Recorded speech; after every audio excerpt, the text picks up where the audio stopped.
Assalamualaikum warahmatullahi wabarakatuh. Terima kasih Ananda semuanya untuk BP 2019 A, B, dan C. Untuk kesempatan kali ini saya akan menjelaskan tentang uh, mata kuliah analisa lokasi dan pola keruangan. Nah, di sini sebelumnya mungkin Ananda semuanya sudah mendapatkan materi ini di e-learning, tapi mungkin belum saya jelaskan. Nah, ini yang menjadi perhatian untuk Ananda semua. Mohon maaf sebelumnya karena saya baru punya kesempatan hari ini untuk membuat penjelasan dari analisa lokasi dan keruangan. Mudah-mudahan Anda semua sehat dan kita bisa laksanakan perkuliahan sampai dengan pertemuan ke-16.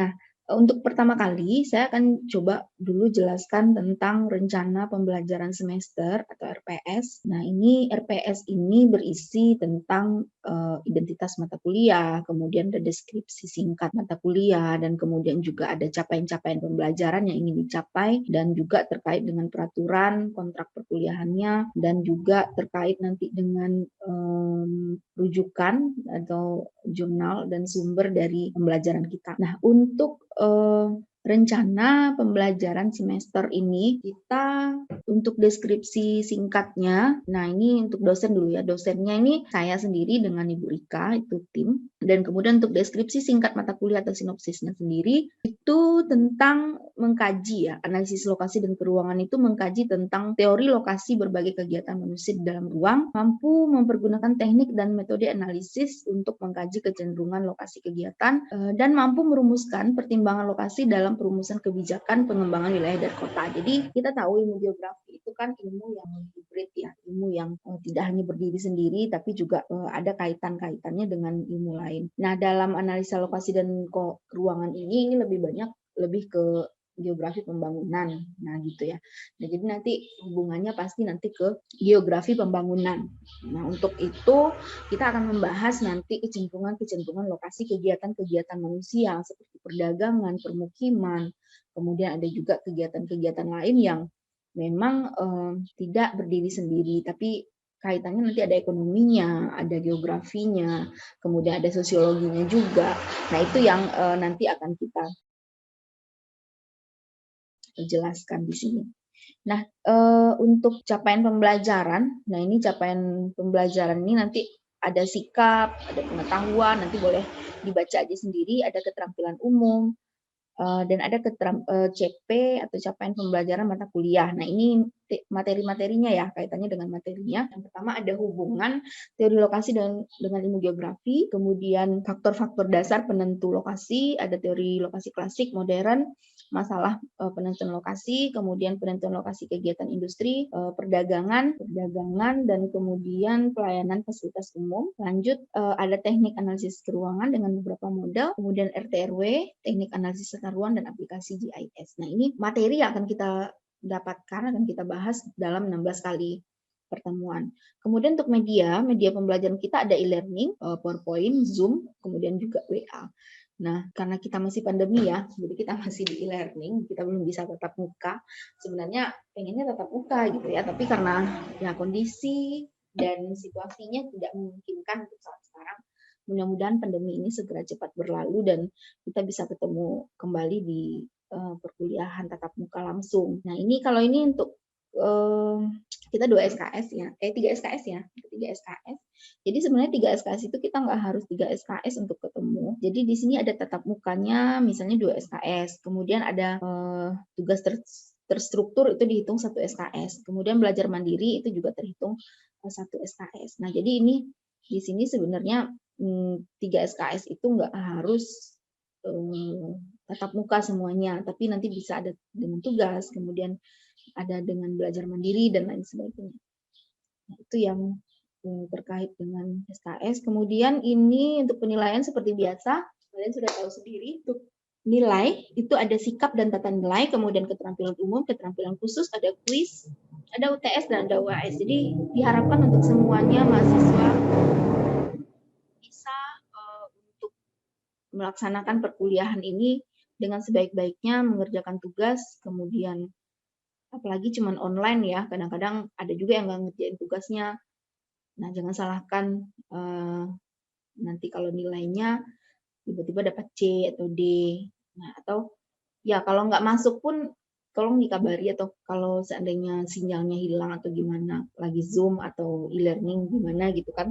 Nah, jadi harus dikabari. Nah, itu yang untuk penilaian. Kemudian untuk daftar pustaka itu ada daftar pustaka wajib dan pendukung. Yang wajib itu ada Lutfi Muta'ali, itu teknik analisis regional. Kemudian penataan ruang wilayah dan kota, ada Robinson Tarigan, nah itu bisa kalian dapatkan bukunya. Kemudian untuk pendukung ada buku-buku lain, Rusyadi, Enan, dan kawan-kawan.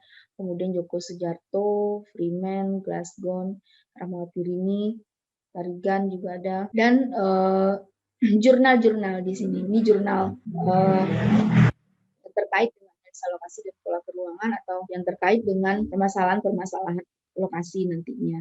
Nah, ini jurnalnya banyak sekali sebenarnya. Oke, itu untuk RPS ya. Kalian bisa baca aja untuk RPS.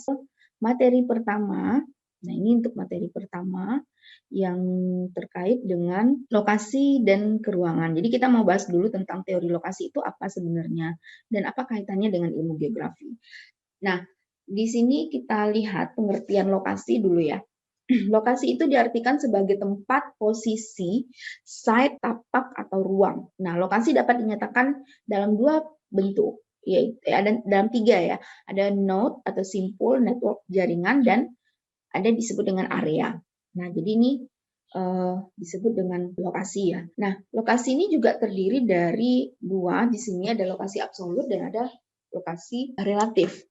Nah, untuk absolut sendiri itu contohnya kalian udah belajar pemetaan ya, pasti udah ada belajar SIP juga. Ada lokasi yang terkait dengan sistem grid konvensional. Contohnya Washington DC posisinya 38 derajat 50 menit lintang utara dan 77 derajat 00 menit lintang bujur barat. Nah, jadi ini terkait dengan posisi garis lintang dan garis bujur.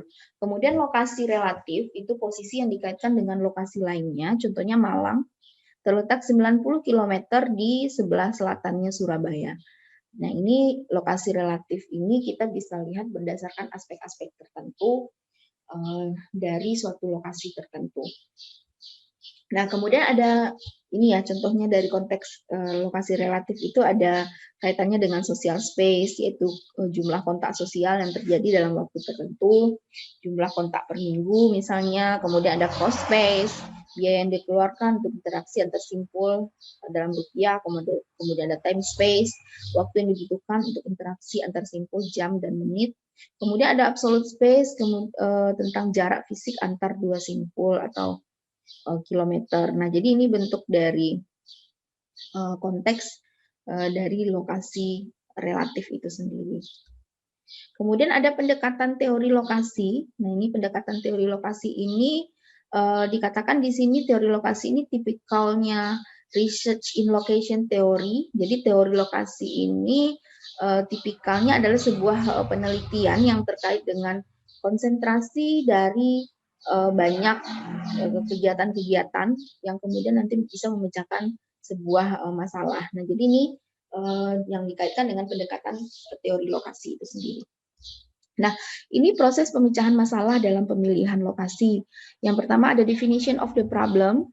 Jadi proses pemecahan masalah lokasi itu ada tahap-tahapnya. Yang pertama ada mendefinisikan permasalahan yang ada, kemudian mengidentifikasi dari apa yang menjadi masalah itu sendiri, identification of site constraint, kemudian choice of the right objective function. Jadi kita melihat bagaimana pilihan apa yang tepat untuk kita pecahkan nantinya dari permasalahan itu. Kemudian setelah kita ketahui, kita mengambil data di lapangan, data collection ya. Kemudian kita menganalisis data atau data analysis, optimization, kemudian itu sebagai actual resolusinya atau pemecahan masalahnya, apa yang akan dilakukan. Kemudian ada visualization of the result, kita melihat hasil, memvisualisasikan hasilnya. Kemudian ada discussion if the problem is solved or if the phase have to be start again. Jadi kita mendiskusikan bagaimana masalah itu bisa dipecahkan, atau jika ada hal-hal yang perlu kita mulai kembali, jadi kita bisa mengulang kembali. Jadi itu yang akan kita lihat di sini dalam proses pemecahan atau proses pemilihan lokasi dari suatu tempat tertentu atau suatu kegiatan tertentu. Nah, ini bentuknya. Kemudian ada analisis lokasi itu sendiri di sini merupakan bentuk dari sebuah ekonomi, pertanyaan dari sebuah ekonomi regional ya. Location analysis was originally the central question of regional economics. Jadi di sini analisis lokasi itu sebenarnya kaitannya itu sangat erat dengan ekonomi regional. Nah, jadi analisis lokasi sendiri itu berasal dari kerjaan atau penelitian yang dilakukan oleh von Thunen, ada Weber, Loss, Kristallers, dan lain sebagainya, itu teori-teorinya. Jadi teori lokasi itu muncul pertama-pertamanya berdasarkan penelitian dari von Thunen, ada Weber, ada Loss, ada Kristallers. Kemudian teori lokasi ini kemudian sangat berkontribusi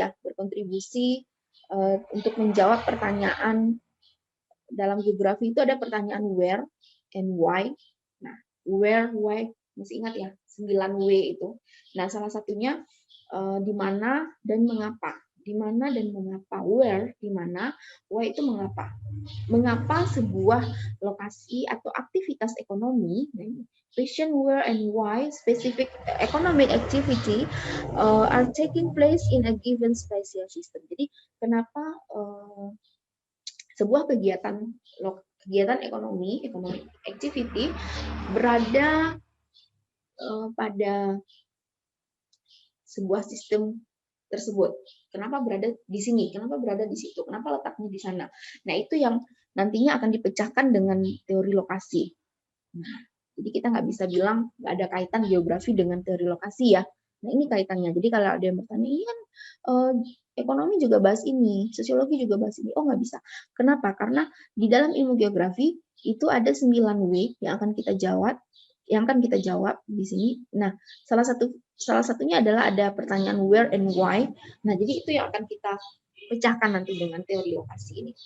Nah, itu kaitannya. Nah, jadi kalian sebenarnya nanti udah bisa juga rumuskan apa sih kaitan geografi dengan teori lokasi dan keruangan. Silakan nanti kalian kaitkan dan boleh di-share di kolom komentar jawabannya. Nah, kemudian ada lagi peran geografi dalam ilmu keruangan ya. Nah, dalam aspek keruangan wilayah itu contohnya menyusun rancangan dan perencanaan pembangunan wilayah seperti dalam peta guna lahan, kemudian juga dalam organisasi keruangan atau special organization. Kemudian data geografi membantu perencanaan dalam menganalisis persentasi pembagian ruang dalam satu wilayah tertentu, seperti berapa persen misalnya untuk permukiman, berapa persen untuk industri, perkantoran, lahan konservasi, perkebunan, menganalisis daerah rawan bencana, dan juga menentukan lokasi ideal untuk pembagian ruang. Nah, jadi ini peran geografi dalam ilmu keruangan.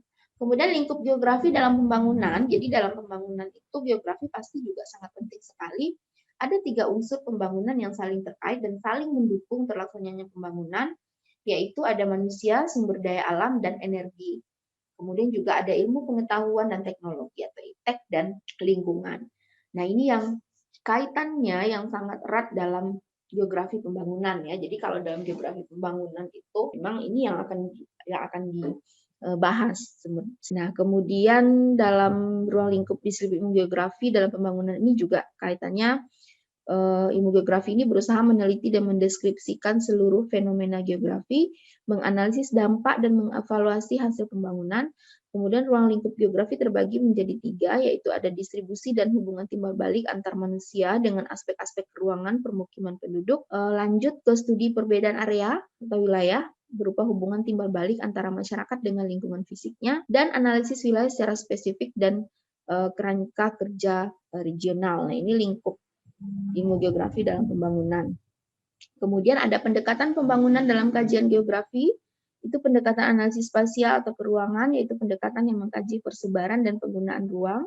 Ada pendekatan analisis ekologis, yaitu pendekatan yang mengkaji konsep ekosistem dan mempelajari organisme hidup. seperti manusia, hewan, dan tumbuhan, serta lingkungan litosfer, hidrosfer, dan atmosfer.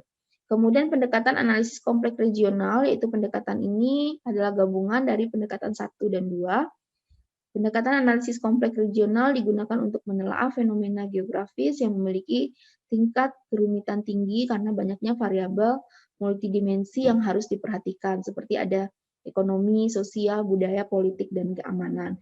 Nah, jadi 3 pendekatan ini yang sangat penting sekali dalam geografi pembangunan ya, dalam kajian geografi pembangunan, dan ini pasti ada kaitannya dan sangat erat kaitannya dengan analisa lokasi dan pola keruangan. Nah, jadi sebenarnya 3 pendekatan ini kalian udah belajar ya di mata kuliah dasar-dasar geografi atau mata kuliah filsafat geografi, itu udah saya jelaskan juga waktu itu.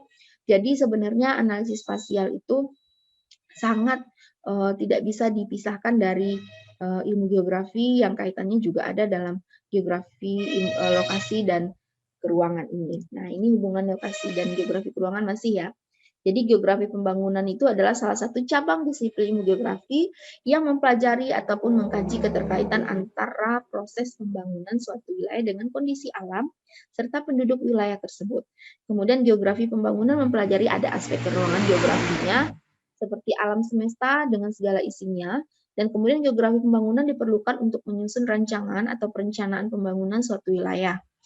Memperhatikan aspek geografi dalam pembangunan berarti memperhatikan keselarasan kebijakan pengelola alam dan hubungannya dengan manusia sehingga tidak terjadi kerusakan alam yang justru merugikan manusia itu sendiri. Nah, jadi itu hubungan ilmu geografi, teori lokasi dan keruangan dengan ilmu geografi. Nah, ini peranan ilmu geografi ya.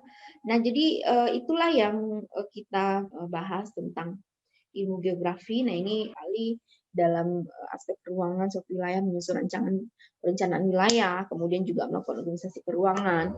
Data geografi juga bisa membantu perencanaan dalam persentase dalam pembagian ruang dalam suatu wilayah seperti berapa persen untuk pemukiman, industri, perkantoran, lahan, konservasi, dan lain sebagainya. Oke, sampai di situ mungkin kita membahas tentang materi hubungan geografi dengan hubungan analisa lokasi dan pola keruangan ini dengan peranan geografi. Jadi kalau ada pertanyaan boleh nanti sampaikan di kolom komentar. Silahkan Ananda semua, kita bisa berdiskusi kapan saja. Dan mudah-mudahan Ananda semua sehat selalu. Mohon maaf jika saya ada kesalahan dalam penyampaian. Dan terima kasih sudah mendengarkan penjelasan dari saya. Terima kasih semuanya dan kita akhiri. Assalamualaikum warahmatullahi wabarakatuh.